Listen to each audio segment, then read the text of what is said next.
Alright, ladies and gentlemen, Fab's in the house.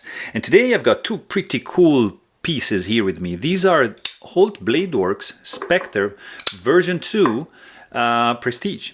So very fancy options, variants for the version 2, because these are actually kind of like version 2.5 version, because they have some improvements towards the version 2, but not quite well as the 3. Very unique pieces, of course, really expensive. They are sporting some crazy materials. This is zirconium presentation scale. This is just titanium with a gradient anodization.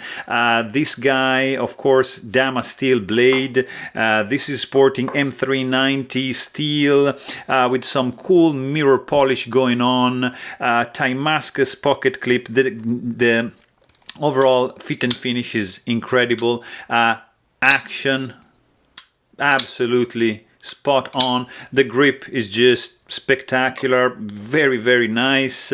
I mean, the level of fanciness of this guy is off the charts. Damascus backspacer, nicely 3D milled scales. I mean, guys, would you look at that? So very cool and smooth action. They run on bearings. They're gonna weigh in at 3.6 ounces. The blade is 3.6 inches as well, and the handle is like around 4.5. So there you have it. Hope you guys enjoyed this video, and if you wanna know more, please check out the full-length review. Don't forget to subscribe. Thanks for watching. Stay tuned.